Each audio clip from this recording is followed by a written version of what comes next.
శ్రావణ మంగళవారం ఏ నియమాలు పాటించాలి? ఇక్కడ మనం వ్రతం గురించి చెప్పుకున్నాం. కానీ వ్రతం వలన వచ్చేటువంటివి ఫలితాలు ఏమిటి? ఎలాంటి దోషాలు పోతాయి? మంగళవారం రోజు ఎలాంటి నియమాలు పాటించాలి? అనేటువంటి విషయాన్ని కూడా మనం చెప్పుకోవాలి. అసలు ఈ వ్రత కథ గురించి ముందు తెలియాలి ఆధునికులకి. అమ్మ ఏదో కథ చెప్పేస్తుంది, చదివేస్తుంది, వీళ్ళకి హడావిడిగా అక్షతలు వేసుకొని వెళ్ళిపోతారు. అసలు ఆ కథలో ఏముందో కూడా చాలామందికి తెలియదు. గబగబా వెళ్ళాలి, ఆఫీస్ టైం అయిపోతూ ఉంటుంది, మధ్యలో సెల్ ఫోన్ వస్తూ ఉంటుంది, ఫోన్ మాట్లాడాలి, గడియారం చూసుకోవాలి. అమ్మ చెప్తే ఆ కాటికి పట్టుకొని అటు ఇటు దిక్కులు చూస్తూ కాటికి పట్టేయడం, ఏదో అయిందనిపించుకొని వెళ్ళిపోయేటువంటి వ్రతాలే చాలా కనిపిస్తూ ఉన్నాయి. ఎందుకంటే ఇది యువత చేసేటువంటిది, వృద్ధులు చేసేది కాదు. పెళ్లి కాగానే చేయవలసింది. ఎందుకు? మాంగళ్య రక్షణ కోసమని. పెళ్లి కాగానే మాంగళ్యం ఉంటుంది మెడలో, మరి దాని రక్షణ కోసమని భర్తని రక్షించమని చెప్పేసి చేయాలి. ఇది ఎందుకు చేస్తారు అనేటువంటి విషయాన్ని కూడా ఆధునిక యువత తెలుసుకోవాలి. ఇక్కడేమిటి కథలో మనకి కనిపించేటువంటి విషయం ఏమిటి అంటే, అలనాడు మహామహులంతా కూడా ఈ వ్రతాన్ని చేశారుట.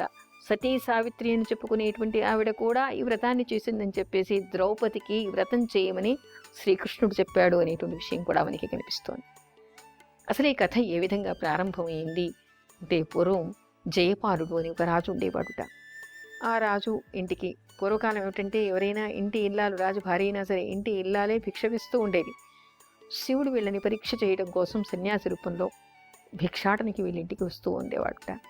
అయితే ఈవిడ భిక్ష తెచ్చే వెళ్ళికి అతను వెళ్ళిపోతూ ఉండేవాడుట. ఒకరోజు బలవంతాన జోలి పెట్టుకుని ఆపేసి, ఎందుకు భిక్ష తీసుకోకుండా పెడుతున్నావు? రోజు భవతి భిక్షాందేహి అంటావు, కానీ ఎందుకు భిక్ష తీసుకోలేదంటే, నీకు పుత్రులు లేరు కాబట్టి నేను తీసుకోలేదు అంటారు. మరి మాకు పుత్ర సంతతి ఎలా కలుగుతుంది, మేమేం చెయ్యాలి అని అడుగుతారట. అడిగినప్పుడు ఇక్కడ దగ్గరే భవానీ దేవాలయం ఉంది, ఆ దేవాలయానికి వెళ్ళి అమ్మవారికి పూజిస్తే ఆవిడ ఆదేశిస్తుంది అని చెప్పి వెళ్ళిపోతాడు.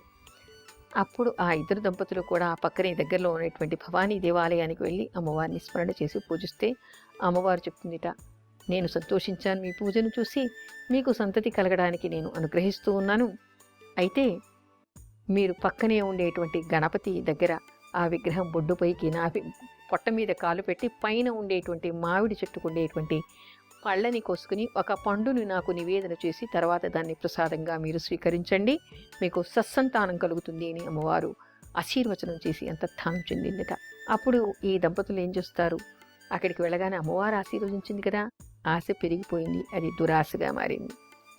గణపతి విగ్రహం పైన బొజ్జ పైన కాలు పెట్టి, పైన అంటే అమ్మవారి ఆదేశం కదా, అదేవిధంగా పైన పొట్ట మీద కాలు పెట్టి పైన ఉండేటువంటి అందినన్ని మామిడి పళ్ళు కోసేసుకున్నారుట. అప్పుడు గణపతికి కోపం వచ్చిందిట. మీకు అమ్మవారు ఆదేశించింది ఏమిటి? మీరు చేస్తున్న పని ఏమిటి? దురాశ పనికిరాదు, మీరు దుర్వినియోగం చేశారు కాబట్టి నేను మీకు శాపం ఇస్తున్నాను. మీకు వైధవ్యం కలిగేటువంటి కూతురు కావాలా, అల్పాయుష్కుడైనటువంటి పుత్ర సంతానం కావాలా అని అడిగేట.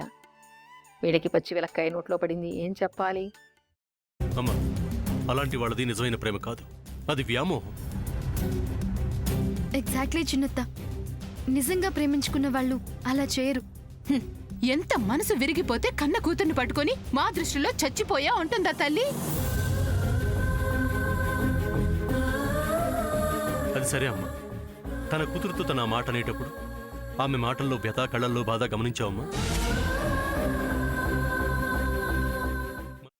పెద్దబాబుకు బర్త్డే విషెస్ చెప్పు కూడా వెళ్ళాం కదా. ఊరికే ఎలా కాలిపోతుంది? మంట పెడితేనో పడితేనో తగలబడుతుంది.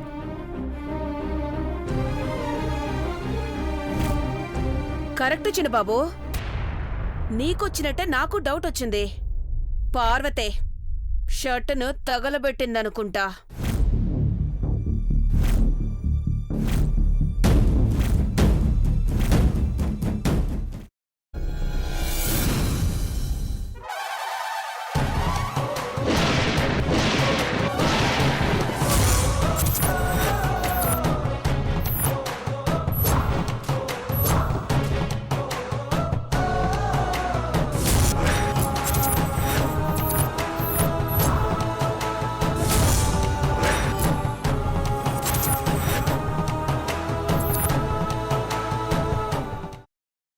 తర్వాత పొట్టు తీసేసి చాప్ చేసి పక్కన పెట్టుకోవాలి.